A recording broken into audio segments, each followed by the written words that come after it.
চক্রান্ত হচ্ছে, চক্রান্ত হচ্ছে, মুখ করলে কিন্তু সরকার পড়ে যাবে।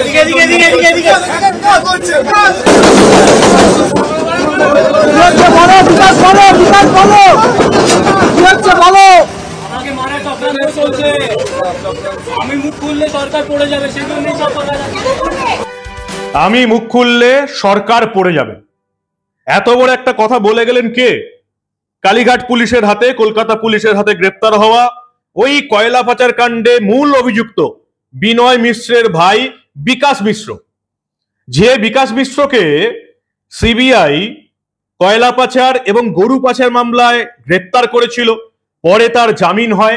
এখনো 7 দিনে একবার করে তাকে সিবিআই এর দপ্তরে গিয়ে সই করে আসতে হয় যে আমি আছি, দেশ ছেড়ে পালাইনি।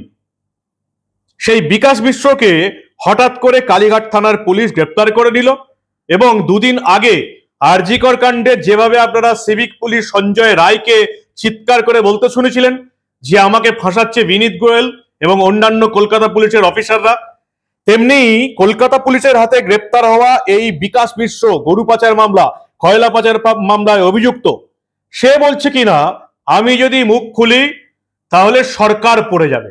অর্থাৎ বিকাশ মিশ্র বলছে সে মুখ খুললে মমতা বন্দ্যোপাধ্যায়ের সরকার পড়ে যাবে। ঠিক সে সময়ই তাকে তুললো যে সময় মানে আজ 25শে নভেম্বর কয়লা পাচার মামলায় চার্জ গঠন হতে যাচ্ছে। আসানসোলের বিশেষ সিবিআই আদালতে কয়লা পাচার মামলার চার্জ গঠন আজ 25শে নভেম্বর হবে যদিও সব অভিযুক্তরা হাজির থাকে, কিন্তু সব অভিযুক্তরা কি হাজির থাকবে? কিন্তু হঠাৎ করে কেন বিনয় মিশ্রের ভাই বিকাশ মিশ্রকে তুলে নিল কালীঘাট থানার পুলিশ? হলোটা কি? সবটা দেখাবো আপনাদের, শোনাবো। এই প্রতিবেদন শেষ অবধি দেখুন, অনেক মজার কিছু উপাদানও পাবেন এখানে, যে কি হচ্ছে, কেন সাংবাদিকদের এই সময় নিয়ে কোনো প্রশ্ন নেই, সবটা দেখাবো আপনাদের। এই প্রতিবেদন শেষ অবধি দেখুন। আমি মানব, দ্য নিউজ বাংলায় আপনাদের স্বাগত জানাচ্ছি। আজ 25শে নভেম্বর এবং আজকে কয়লা পাচার মামলার চার্জ গঠন। আপনারা জানেন আমি বারবার যে কথাটা বলে এসেছি যে এই রাজ্যে বিচার পাওয়া অনেকটা দূরের ব্যাপার, কারণ আগে চার্জশিট জমা পড়বে, চার্জ গঠন হবে, ট্রায়াল শুরু হবে, বিচার শুরু হবে, তারপরে তো আদালত শাস্তি দেবে, তারপরে নিম্ন আদালত, উচ্চ আদালত, হাইকোর্ট, সুপ্রিম কোর্ট তো আছে। যদি ট্রায়াল না শুরু হয়, চার্জ গঠন না হয়, বিচার না শুরু হয়, তাহলে শাস্তি কি করে হবে? আজ অব্দি একটা মামলারও চার্জ গঠন হয়নি। যে চার্জ গঠন হলো শিয়ালদা আদালতে, আপনারা দেখলেন এই আরজিকর কাণ্ডে মানুষের এত প্রতিবাদের পর। এবার এই কয়লা পাচার কাণ্ডে যে মামলাটা সিবিআই প্রথম অভিযোগ দায়ের করেছিল 2020 সালের 27শে নভেম্বর, এটা 2024-এর 25শে নভেম্বর, 4 বছর পর মনে করা হচ্ছে যে অন্তত আজকের ডেটে আসানসোলের বিশেষ সিবিআই আদালতে কয়লা পাচার মামলার চার্জ গঠন হবে। এবং আপনারা জানেন যে এই চার্জ গঠনের সময় কিন্তু অভিযুক্তদের হাজির থাকতে হয়, এমনই নির্দেশ দিয়েছেন সিবিআই আদালতের বিচারক রাজেশ চক্রবর্তী। এবং চার্জ গঠনের দিন এই যাদের নামে অভিযুক্ত 48 জনকেই সশরীরে আদালতে হাজির থাকতে হবে। কিন্তু দুই ভাই তো হাজির থাকতে পারবেন না, বিনয় মিশ্র তো পালিয়ে গেছেন, কোথায় একটা প্রশান্ত মহাসাগরের কোন দ্বীপে লুকিয়ে আছে, সিবিআই তাকে ধরে আনতে পারেনি। আর এই যে বিকাশ মিশ্র আরেক অভিযুক্ত, যাকে আবার কালীঘাট থানার পুলিশ ঠিক একদিন আগে তুলে নিল, ফলে বিকাশ মিশ্রের পক্ষেও এখন কিন্তু আর আদালতে হাজির হওয়া সম্ভব নয়। আর বাকিরা হাজির হবে কিনা কেউ জানে না। আসানসোলে আজকে 25শে নভেম্বর কয়লা পাচার মামলার চার্জ গঠন। ভারতীয় দণ্ডবিধির আইপিসির 471, 379, 409-এর মতন কিছু ধারা, যা ইসিএল এর মতন সংস্থার সরকারি আধিকারিক এবং ইন্ডিভিজুয়াল ব্যক্তিদের বিরুদ্ধে আনা হয়েছে। এবং সবচেয়ে বড় কথা, এই মামলার 3টি চার্জশিট এখন অব্দি দেওয়া হয়েছে। 2022 সালে 19শে জুলাই প্রথম চার্জশিট দেওয়া হয়, 2023 সালের 20শে মে দ্বিতীয় চার্জশিট, 2024 সালের 3রা জুলাই তৃতীয় চার্জশিট দেওয়া হয়, 27,000 পৃষ্ঠার নথি দেওয়া হয়েছে এই মামলায়। এবং আপনারা জানেন এই কয়লা পাচার মামলাতেই কিন্তু আঞ্চলিক তৃণমূলের সর্বভারতীয় সাধারণ সম্পাদক অভিষেক বন্দ্যোপাধ্যায় এবং তার পরিবারের লোকজনকেও ডেকে বারবার জেরা করেছে ইডি সিবিআই। কলকাতাতেও জেরা হয়েছে, দিল্লিতেও জেরা হয়েছে। যদিও তাদের নাম চার্জশিটে নেই বলেই এখন অব্দি জানা যাচ্ছে। এবার আসি, এই যে কয়লা পাচার মামলার চার্জ গঠন হবে, এটা আর নতুন কোনো ঘটনা নয়। এবার যেটা ঘটনাটা ঘটলো, ঠিক 1-2 দিন আগেই এই মামলার এক অভিযুক্ত বিকাশ মিশ্র, যে আবার প্রশান্ত মহাসাগরে সেই ভানুয়াতু নাকি দ্বীপে লুকিয়ে আছে, সেই বিনয় মিশ্রের ভাই বিকাশ মিশ্রকে কালীঘাট থানার পুলিশ গ্রেপ্তার করে নিল। কেন? কারণ কয়লা পাচার মামলার মূল যে অভিযুক্ত বিনয় মিশ্র, সেই বিনয় মিশ্র যে পুলিশের চোখকে ফাঁকি দিয়ে, সিবিআই এর চোখকে ফাঁকি দিয়ে প্রশান্ত মহাসাগরের কোন দ্বীপে লুকিয়ে আছে, সেই বিনয় মিশ্র স্ত্রী এবার কালীঘাট থানায় গিয়ে অভিযোগ করেছে। কার বিরুদ্ধে অভিযোগ করছে? বিনয় মিশ্রের আরেক ভাই, যে নিজেও কয়লা পাচার এবং গরু পাচারে অভিযুক্ত, যার বিরুদ্ধেও চার্জশিট আছে, যার বিরুদ্ধেও মামলা হবে। বিনয় মিশ্রের স্ত্রী বিকাশ মিশ্রের বিরুদ্ধে কালীঘাট থানায় অভিযোগ করলো সে নাকি এই বিনয় মিশ্রের মেয়ে, মানে নিজের ভাইজির শ্লীলতাহানি করেছে। ভাবুন একবার, বিনয় মিশ্র, বিকাশ মিশ্র দুজনাই তৃণমূলের খুব কাছের লোক। এই বিনয় মিশ্র তৃণমূলের অনেক বড় পদে ছিল। যে সময় তৃণমূল যুবার বড় পদে ছিল, সে সময় তৃণমূল যুবার মাথায় ছিল কে? ঠিকই ধরেছেন, আঞ্চলিক তৃণমূলের সর্বভারতীয় সাধারণ সম্পাদক অভিষেক বন্দ্যোপাধ্যায়। অভিষেক বন্দ্যোপাধ্যায়ের অত্যন্ত কাছের লোক এই বিনয় মিশ্র। অনেক ছবিতেই তার সঙ্গে দেখা গেছে।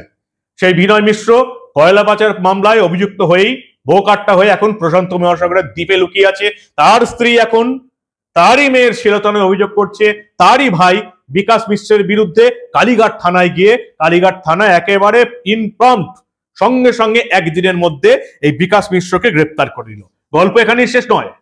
বিকাশ মিশ্রকে গ্রেপ্তার করে যখন নিয়ে যাচ্ছে, তখন সে চিৎকার করে বলছে, আমাকে ফাঁসানো হয়েছে, আমি মুখ খুললেই সরকার পড়ে যাবে। কি বললেন বিনয় মিশ্রের ভাই বিকাশ মিশ্র আর এক অভিযুক্ত? শুনুন আপনারা।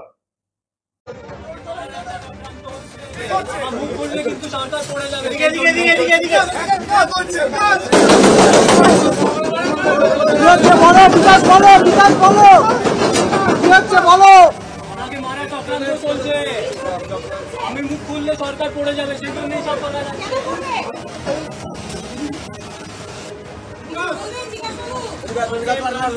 একটা চক্রান্ত হচ্ছে, মুখ খুললে কিন্তু সরকার পড়ে যাবে।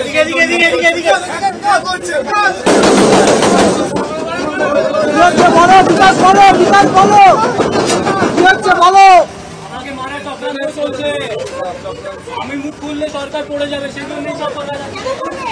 নাবালিকাকে যৌন হেনস্থার অভিযোগ আনা হয় তার বিরুদ্ধে।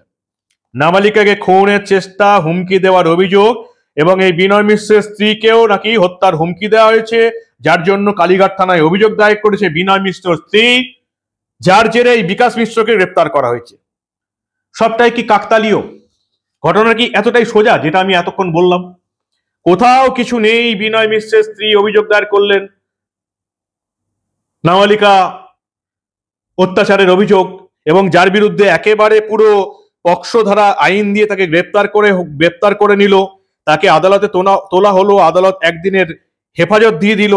এতটাই সোজা বিনয় মিশ্রের ভাই বিকাশ মিশ্র।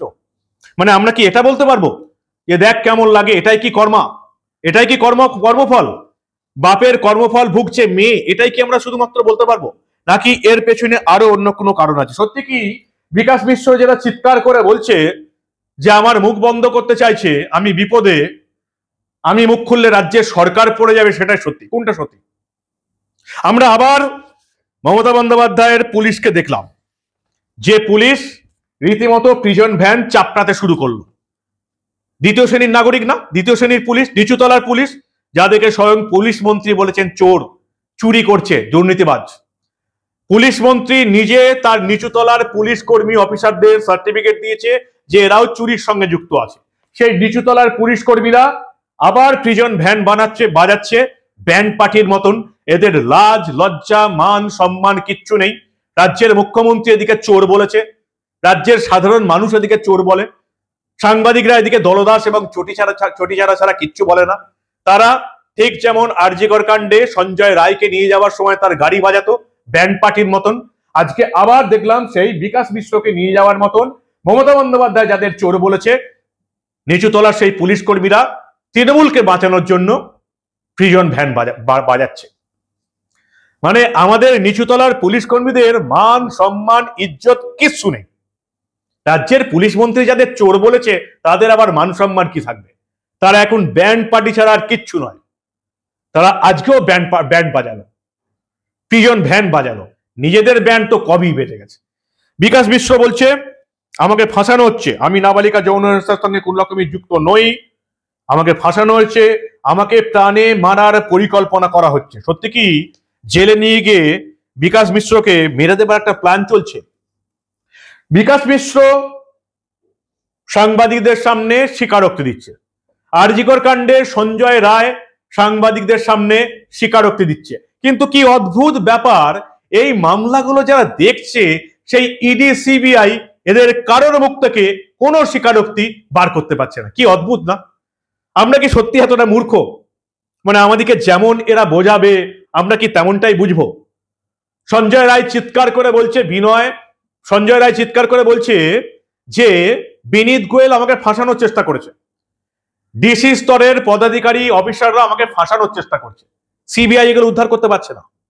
বিকাশ মিশ্র, তাকে কালীঘাট থানার পুলিশ গ্রেপ্তার করার পর বলল যে আমি মুখ খুললে সরকার বিপদে পড়ে যাবে। এই লোকটার মুখ সিবিআই ইডি খুলতে পারছে না। এটা আমাদেরকে বিশ্বাস করতে হবে? ইডি সিবিআই কলকাতা পুলিশ এই বাংলার মানুষকে কতটা মূর্খ ভাবে? আর ভাববেই না কেন? যে রাজ্যে এত চুরি, দুর্নীতি, নাবালিকা ধর্ষণ, আজকেও হুগলির গুড়াপে হয়েছে একই কাণ্ড, নাবালিকা, আর একজন বাবা মার কোল খালি হয়েছে। এত কিছু দেখার পর যে রাজ্যের মানুষ তৃণমূলকে লাখ লাখ ভোটে জেতাতে পারে, সেই রাজ্যের মানুষকে যদি কেউ মূর্খ ভেবে থাকে তাহলে একেবারে সঠিক কাজ করেছে। আপনারা কি বলেন? আপনাদের মূল্যবান এবং গুরুত্বপূর্ণ মতামত জানান দা নিউজ বাংলার কমেন্ট সেকশনে। আর দেখতে থাকুন কয়লা পাচার কাণ্ডের এই ধরনের সুন্দর কমেডি শো। আমরা যদিও এই ধরনের কোনো ঘটনা চেপে রাখতে দেব না।